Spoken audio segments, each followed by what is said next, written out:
first quarter. 10 threes. They built up a 21-point lead. Devin Booker was 6 for 6 from 3 to start the game.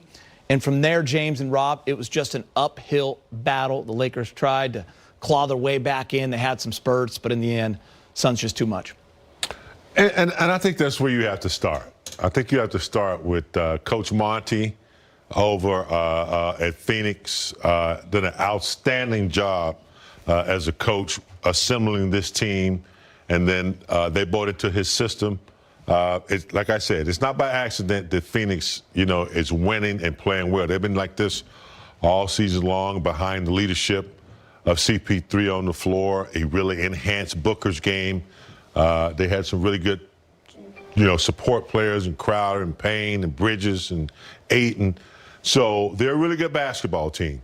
Unfortunately for the Lakers, all season long, they just never were able to get the continuity together, get everybody on the same floor at the same time. AD out, LeBron out, Gasol out. No excuses. I'm not making excuses. The whole team kind of went through that. But they never had a chance to really, defend their championship in full. And they always seem to play from behind. They made some mistakes. They didn't come out with the intensity that they needed in some games. And then they found themselves playing from behind as they did tonight. And you just can't win that way. Obviously, losing AD was a big issue, but it just didn't seem like they were able to respond with what they had. Yeah, this is one of those games, and you think after getting blown out in Phoenix, you would come out with a sense of urgency. They did, but it was just too much Booker, and it was too much Crowder. Crowder was 4 for 4, I think, to start that game. And you would have never thought that these guys would shoot that great, not good, great, on the Lakers floor. And when you run into a buzzsaw like that and then you lose one of your key players, it's hard to climb out of that ditch. But you got to give the Lakers credit. They fought hard, but Phoenix Suns was just too good tonight. And that happens in the NBA playoffs. You run into a team that's just too good, and then you have to go home. Yeah, we'll talk about the Lakers in a moment. Let's stay with the Suns on this one. 18 of 35, 51% from 3. And to be a star in this league, a true star, you have to do it on the big stage. That's when you've really arrived, when you can do it in a closeout game, when you can take over. And that's what Devin Booker did, guys. I mean, he started this game 6 for 6. He had 22 in the first. He had 33 at half. He had 43 at the end of 3, and then he ends up with 47. He's 8 for 10 from 3, James, and he was a problem. And the Lakers just could not stop him. And when they needed a bucket, anytime the Lakers tried to get back in it, James, and they had life and that crowd was going, it was Devin Booker that quieted the crowd. Yeah, when it comes to a pure assassin with the basketball in his hand, Booker is right up there with the best. And I'm talking about any top scorers historically in the NBA. Jordan, LeBron, Kobe, he's right there. He's a bucket guy. And he's got the mentality and the talent to do it. And once he senses that, he can take advantage of the defense, he's very agile with the basketball. He knows how to use his body. He knows how to draw fouls. He's patient. He never picks up his dribble till he's able to make a decision. And he's strong, and he's a pure shooter when he gets going. So he's not going to be stopped unless he's double-teamed and get the ball out of his hands. And when he's going on a night like tonight, it just happened to happen during the playoffs in Game 6, and they shot the hell out of the basketball collectively. When you look at this team, they ran their plays with precision. There was no hesitation to how they moved the basketball. They knew exactly where they wanted to be on the court. The players knew, and they were there. And it's amazing when you're playing that well and that good in the playoffs in a hostile environment. They didn't care. They came out and said, we're going to run our offense, and we're going to try to run the Lakers off the court. And it's hard in the playoffs to run your offense with that precision because you're, as a defensive team, you're planning for this team. But if you watch Devin Booker come off those picks, you watch Devin Booker, they had a whole game plan once Devin Booker got hot. Every play went to him.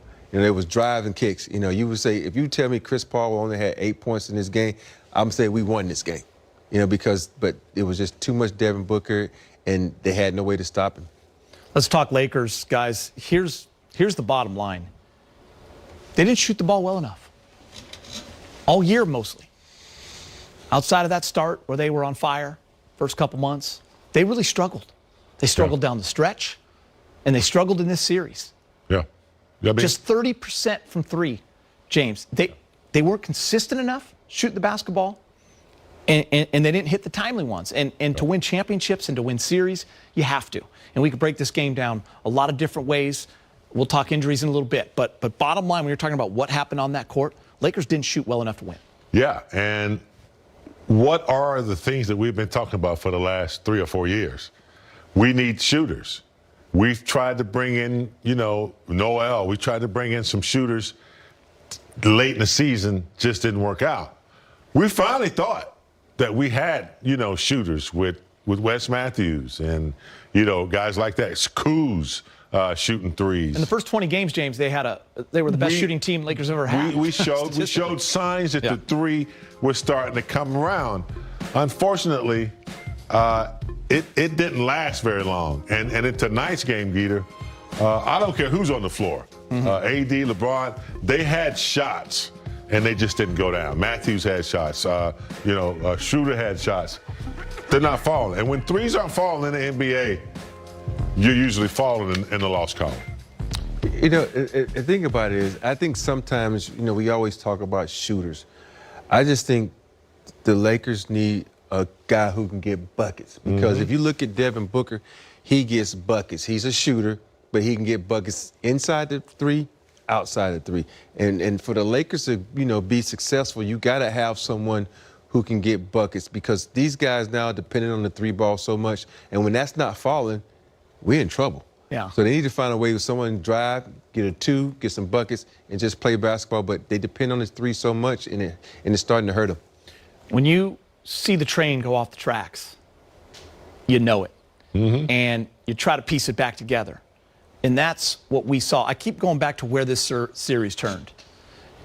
Suns get game one, kind of expected, right? You knew they'd come out and fire. They haven't been in the playoffs in 11 years. Lakers grab game two in Phoenix. They get to split. That's what they need. They win game three. All of a sudden, they have a hold on the series, and you're thinking, okay, Lakers are in control here. It's not going to be easy, but the Lakers got the upper hand.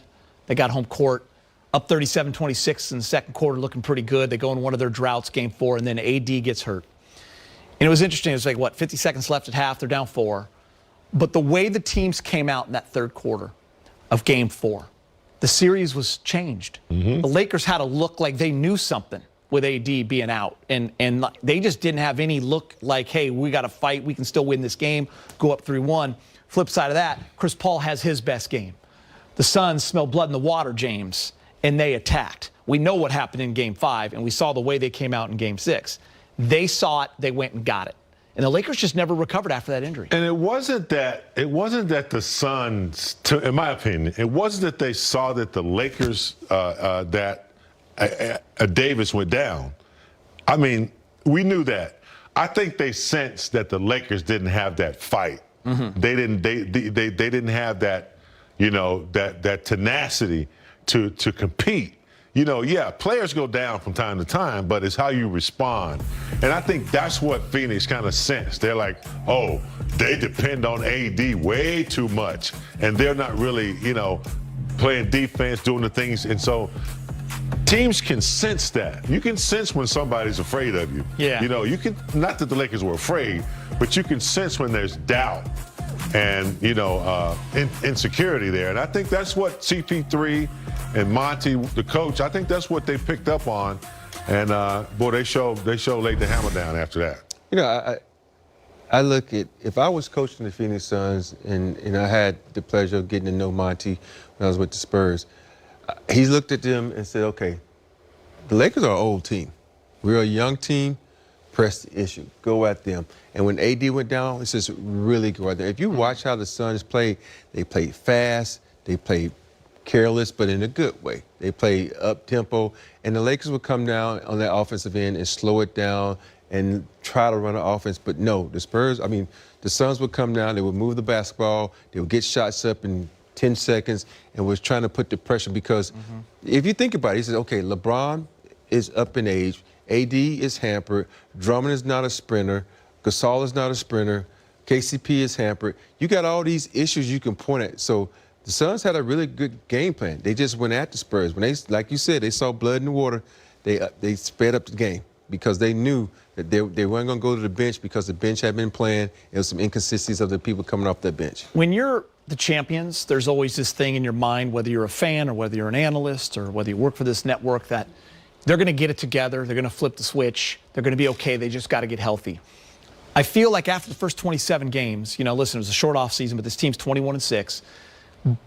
Things just